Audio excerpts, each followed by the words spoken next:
Hello दोस्तों, कैसे हैं आप सब। तो चलिए आज की कहानी स्टार्ट करते हैं। मीना और राहुल एक ही ऑफिस में काम करते थे। एक ही ऑफिस में काम करते करते दोनों को प्यार हो गया और दोनों ने शादी करने का फैसला किया। जब दोनों ने अपने परिवार वालों से बात की तो उन्हें कोई प्रॉब्लम ना थी उनके शादी से। तो दोनों ने बड़ी धूमधाम से शादी की। राहुल के पापा बहुत पहले ही गुजर चुके थे और राहुल की मम्मी गाँव में रहकर अपना पुश्तैनी घर और खेत संभाल रही थी। राहुल और मीना की गृहस्थी बहुत अच्छी चल रही थी। दोनों साथ में ऑफिस जाते, घर के काम दोनों मिल बांट कर करते थे। घर खर्च में दोनों की आधी आधी हिस्सेदारी होती थी। छुट्टी के दिन साथ में घर की सफाई करना, बाहर से घर का सामान लाना, साथ में घूमना, सब दोनों आपसी समझदारी से अपनी गृहस्थी की गाड़ी बहुत अच्छी तरह से चला रहे थे। कभी अगर दोनों के बीच झगड़े हो भी जाते तो दोनों थोड़ी देर एक दूसरे से गुस्सा रहकर फिर एक दूसरे को मना लेते थे। इसी तरह दिन बीतते जा रहे थे। अब राहुल की मम्मी की तबीयत खराब रहने लगी थी। जब भी राहुल मीना उनको कॉल करते तो कभी उनके घुटने में दर्द, कभी सिर दर्द, कभी एसिडिटी, कभी लो बीपी की प्रॉब्लम रहती थी। तो दोनों ने डिसाइड किया कि वो माँ को अपने पास ही शहर में रखेंगे, क्योंकि गाँव में वो अकेले रहती है और यहाँ पर कोई मेडिकल फैसिलिटी भी नहीं थी। पहले तो कमला जी ने मना किया कि वो शहर में नहीं रहेगी। उन्होंने कहा कि शहर में उनका मन नहीं लगता, वहाँ पर लोग ज़्यादा किसी से बात भी नहीं करते, बस अपने काम से काम रखते हैं। पर बेटा बहू की जिद और अपनी बीमारी के कारण उन्होंने शहर आने का फैसला किया। शुरू में जब वो शहर आई तो उनको शहर के वातावरण के अनुसार एडजस्ट करने में थोड़ा टाइम लगा, पर फिर वही सोसाइटी की लेडीज़ के साथ उनकी दोस्ती हो गई और उनका वहाँ मन लग गया। शुरू में तो कमला जी और मीना की बॉन्डिंग बहुत अच्छी थी, पर जब कमला जी राहुल को ऐसे घर के काम करते देखती तो उन्हें बड़ा अजीब लगता कि भला मर्द भी घर के काम करते हैं क्या।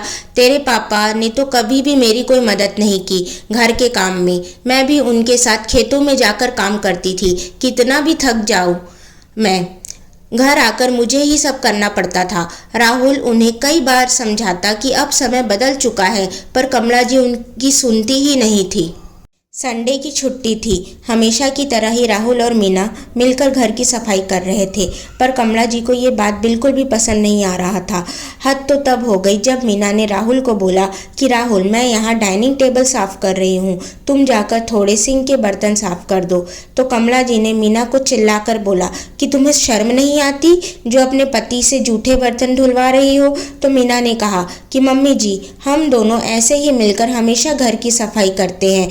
तो कमला जी ने कहा कि करते होंगे, पर अब ऐसा कुछ भी नहीं होने वाला है। तो राहुल ने बात को संभालते हुए बोला कि माँ, आजकल दोनों ही पति पत्नी मिलकर घर की और बाहर दोनों के काम संभालते हैं। अगर हम दोनों मिलकर घर के काम कर रहे हैं तो इसमें कौन सी बड़ी बात हो गई। तो कमला जी ने कहा कि वो सब मैं नहीं जानती, इस घर में अब वही होगा जो मैं चाहूँगी, नहीं तो मैं यहाँ नहीं रहने वाली हूँ। अब तुम दोनों सोचकर बता दो कि क्या करना है। तो तुम लोगों को अगर अपनी ही मर्जी चलानी है तो मैं आज ही यहाँ से जा रही हूँ। कमला जी गुस्सा होकर अपने रूम में चली गई। तो राहुल ने मीना से कहा कि जैसा माँ चाहती है हमें वैसा ही करना पड़ेगा, नहीं तो अगर वो गांव चली गई और उन्हें कुछ हो गया तो हम अपने आप को कभी माफ़ नहीं कर पाएंगे। तो मीना ने भी हाँ में सिर हिला दिया। अब दूसरे दिन से घर का सारा काम मीना करती और बाहर से कुछ भी लाना होता तो वो राहुल ला देता था। क्योंकि बाहर का कुछ ज़्यादा काम नहीं होता था, क्योंकि बहुत सी चीज़ें ऑनलाइन ही ऑर्डर हो जाती थी। मीना ने घर के काम के लिए कामवाली रख ली, पर ऑफिस जाने के पहले और ऑफिस से आने के बाद खाना उसे ही बनाना पड़ता था।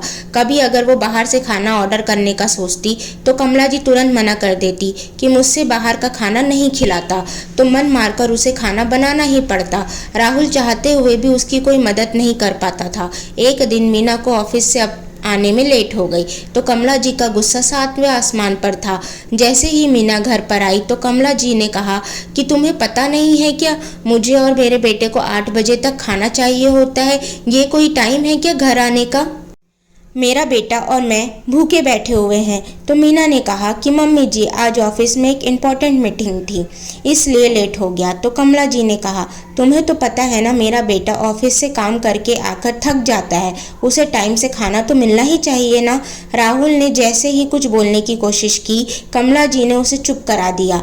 मीना अपना बैग रखकर किचन में खाना बनाने चली गई। इस बार मीना ने सोच लिया कि वह अपनी सास को सबक सिखाकर ही रहेगी कि घर में दोनों का कमाना भी ज़रूरी है और घर के काम में दोनों की बराबर की हिस्सेदारी भी ज़रूरी है। दूसरे दिन मीना ऑफिस नहीं जाती है। जब शाम को कमला जी और राहुल ऑफिस ना जाने की वजह पूछते हैं तो मीना कहती है कि मुझसे घर और ऑफिस दोनों की जिम्मेदारी नहीं संभाली जाती, इसलिए मैंने जॉब छोड़ने का फैसला किया है।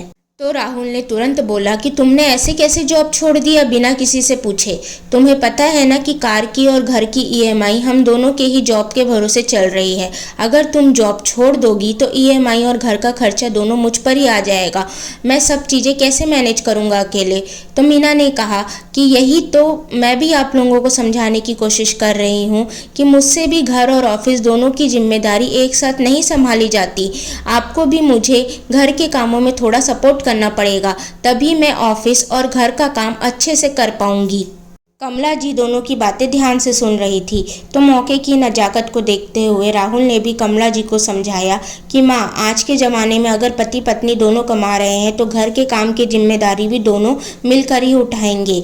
जैसे मीना मुझे आर्थिक सहयोग देती है, इसी तरह मुझे भी मीना की घर के कामों में मदद करनी होगी। कमला जी राहुल की बात अच्छे से समझ गई और अब उन्हें राहुल के घर के काम में हाथ बटाने से कोई प्रॉब्लम नहीं थी।